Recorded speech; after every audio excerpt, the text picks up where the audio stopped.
ਮੁੱਢਾਂ ਦੇ ਵਿਗੜੇ ਕਦੀ ਨਹੀਂ ਸੁਧਰ ਸਕਦੇ। ਉਹ ਕਹਿੰਦੇ ਆ ਨਾ, ਜਿਹੜੀਆਂ ਆਦਤਾਂ ਹੁੰਦੀਆਂ ਵਾ ਉਹ ਕਬਰ ਤੱਕ ਨਾਲ ਜਾਂਦੀਆਂ ਵਾ, ਲੇਕਿਨ ਇਸ ਡਾਕੂ ਨੂੰ ਇਹਦੀ ਆਦਤ ਕਬਰ ਦੇ ਵਿੱਚ ਲੈ ਗਈ। ਰਾਤੀ ਸੀਸੀਡੀ ਦੇ ਨਾਲ ਡਾਕੂਆਂ ਦਾ ਮੁਕਾਬਲਾ ਆਇਆ ਵਾ। ਸੀਸੀਡੀ ਦੇ ਇੰਸਪੈਕਟਰ ਸਦੀਕ ਚੀਮਾ ਤੇ ਸਬ ਇੰਸਪੈਕਟਰ ਅਲੀ ਇਕਰਾਮ ਗੁਰਾਏ ਨੂੰ ਇਤਲਾਹ ਮਿਲਦੀ ਆ ਕਿ 4 ਡਾਕੂ ਜਿਹੜੇ ਆ ਉਹ ਵਾਰਦਾਤ ਦੀ ਨੀਅਤ ਦੇ ਨਾਲ ਫਲਾਂ ਜਗ੍ਹਾ ਦੇ ਉੱਪਰ ਖਲੋਤੇ ਹੋਏ ਆ। ਅਗਰ ਫੌਰੀ ਤੌਰ ਤੇ ਰੇਡ ਕੀਤਾ ਜਾਵੇ ਤੇ ਇਹਨਾਂ ਨੂੰ ਫੜ ਲਿਆ ਜਾਏਗਾ। ਲੇਕਿਨ ਜਿਸ ਤਰ੍ਹਾਂ ਹੀ ਡਾਕੂ ਸੀਸੀਡੀ ਦੀ ਟੀਮ ਨੂੰ ਦੇਖਦੇ ਆ ਤੇ ਅੰਨ੍ਹੇਵਾਹ ਫਾਇਰਿੰਗ ਕਰ ਦਿੰਦੇ ਆ। ਜ਼ਾਹਰੀ ਬਾਤ ਆ, ਸੀਸੀਡੀ ਵਾਲਿਆਂ ਕੋਲ ਵੀ ਬੰਦੂਕਾਂ ਚੰਗੀਆਂ ਵਾ, ਇਹਨਾਂ ਨੇ ਜਵਾਬੀ ਫਾਇਰਿੰਗ ਕੀਤੀ ਆ।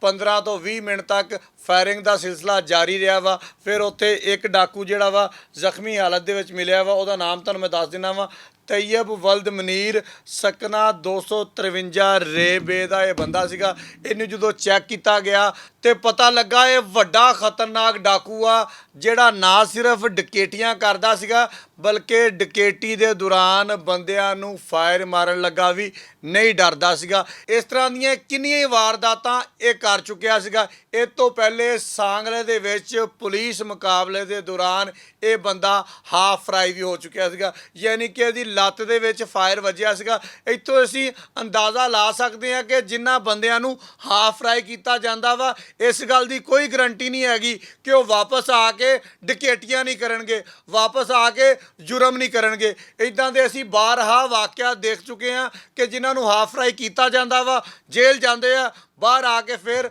ਉਸੇ ਤਰ੍ਹਾਂ ਡਕੈਤੀਆਂ ਸ਼ੁਰੂ ਕਰ ਦਿੰਦੇ ਆ। ਇਸ ਭਾਈ ਦੇ ਨਾਲ ਵੀ ਇੱਦਾਂ ਹੀ ਹੋਇਆ। ਜਦੋਂ ਸੀਸੀਡੀ ਵਾਲਿਆਂ ਨੇ ਚੈੱਕ ਕੀਤਾ ਤੇ ਪਤਾ ਲੱਗਾ ਸਾਂਗਲੇ ਹਾਫ ਫਰਾਈ ਹੋ ਚੁੱਕਿਆ ਵਾ। ਇੱਕ ਵਾਰਦਾਤ ਦੇ ਦੌਰਾਨ ਇਹਨੇ ਬੰਦਾ ਹੀ ਮਾਰ ਦਿੱਤਾ। ਕਾਰ ਖੋਂਦਾ ਵਾ, ਡਰਾਈਵਰ ਮਜ਼ਾਮਤ ਕਰਦਾ ਵਾ, ਉਹਨੂੰ ਫਾਇਰ ਮਾਰ ਕੇ ਮੌਕੇ ਤੇ ਮਾਰ ਦਿੰਦਾ ਵਾ।